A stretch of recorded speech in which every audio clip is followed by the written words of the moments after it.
হে দোস্ত, welcome to my YouTube channel হিপছুছ ব্লগছ। নমস্কাৰ বন্ধু বান্ধৱীসকল, আশা কৰোঁ আপোনালোক সকলোৱে ভালে আছে। তো আজি আপোনালোকে চাব পাৰিব যে আমাৰ গাঁওখনত থকা দুখন বিদ্যালয় আৰু আমাৰ গাঁওখনৰ পৰিৱেশ। তো বলক আমি ভিডিঅ'টো আৰম্ভ কৰোঁ।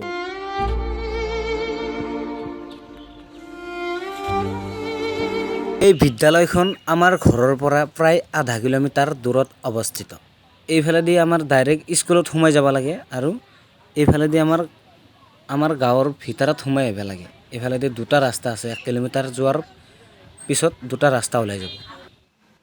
আমি এতিয়া আহি পাইছোঁ সেইখন বিদ্যালয়, যিখন বিদ্যালয় নেকি আমি পাৰ কৰি গৈছোঁ। তো এইফালে আমি যাই আছোঁ, আপোনালোকে ভিডিঅ'টো খালি চাই থাকক। এইফালে দেখা অলপ,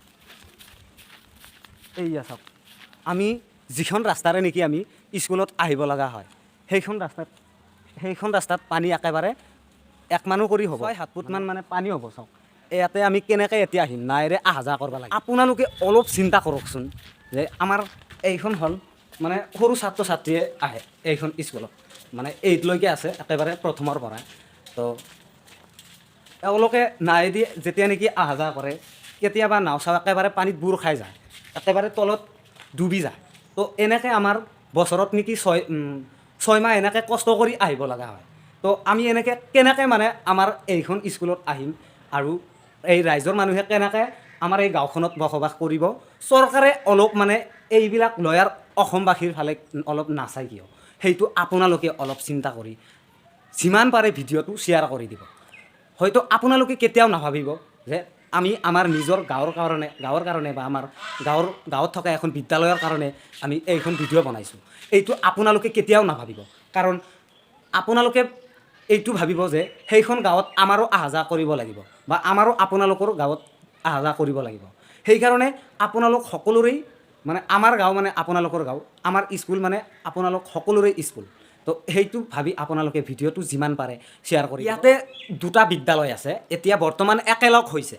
এটা হৈছে মধ্য চৌধুৰীপাম প্ৰাথমিক বিদ্যালয় আৰু এটা হৈছে মধ্য চৌধুৰীপাম আঞ্চলিক এমি মাদ্ৰাছা, আৰু এটা হৈছে এইটো নতুনকৈ হৈছে 2020 চনত, সেইটো হ'ল মডেল স্কুল।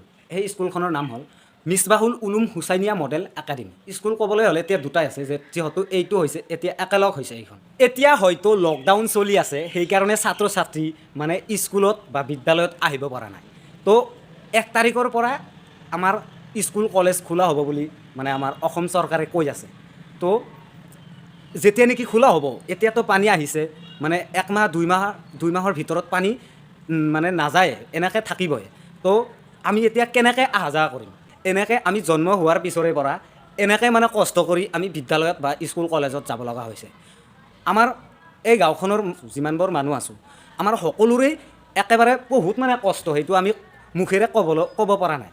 তো আপোনালোকেই মানে ইয়াৰে পৰিৱেশটো চাই কেনে আপোনালোকৰ হয়তো মনত কেনেকুৱা এটা মনোবল আহিব লাগে, সেইটো আপোনালোকেই কওক। ইয়াতে এটা মানে শৰাইঘাটৰ নিচিনা ব্ৰিজো আছে, দলং আছে, সেই দলং লৈও মই ভিডিঅ' এটা বনাইছিলোঁ। তো একেবাৰে স্কুলৰ লগতেই এই চাওক ইয়াতেই।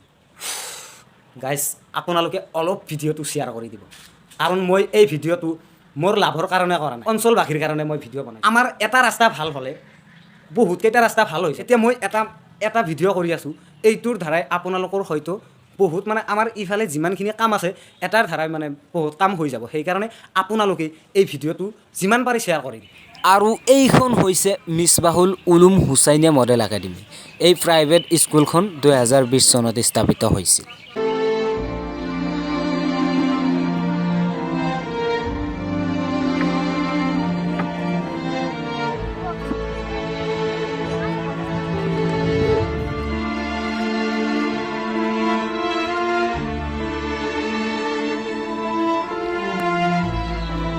ৰ'ব, আমাৰ চকুৰ আগত দেখিবলৈ পোৱা কিছুমান কথা। বিদ্যালয়খনৰ অৱস্থিতি ভালেই, কিন্তু অহা যোৱা কৰাটো ৰাস্তাটোহে বেয়া। বানপানী আহিলেই ৰাস্তাটো বুৰি যায়, ফলত নাৱেৰে পাৰ হ'ব লগা হয় যদিও নাও বুৰি দুৰ্ঘটনাৰ সন্মুখীন হ'ব লগা হয়।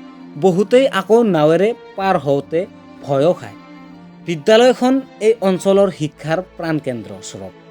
ইয়াৰ অধ্যক্ষ মহোদয় বৰ কৰ্তব্যপৰায়ণশীল, অন্যান্য শিক্ষক সকলো দায়িত্বশীল। ময়ো ইয়াতে পঢ়িছিলোঁ। ছাত্ৰ ছাত্ৰীসকলৰ খা খবৰ, স্বাস্থ্যৰ প্ৰতি যত্ন লয়। কেৱল বানপানী আহিলেই অসুবিধাৰ সন্মুখীন হয়। গতিকে এই ৰাস্তাটোৰ প্ৰতি আমাৰ অসম চৰকাৰে বিশেষ গুৰুত্ব দিব লাগে। যোৱা 2 বছৰ আমাৰ গাঁৱৰ মুৰব্বীসকলে মিলি এখন বাঁহৰ দলং নিৰ্মাণ কৰিছিল। ইয়াতে কিন্তু বেছি দিন টিকা নাই। প্ৰায় 4 বছৰ ধৰি অলপ অলপ কৰি মাটি পেলায়, যদিও সিমান ওখ হোৱা নাই।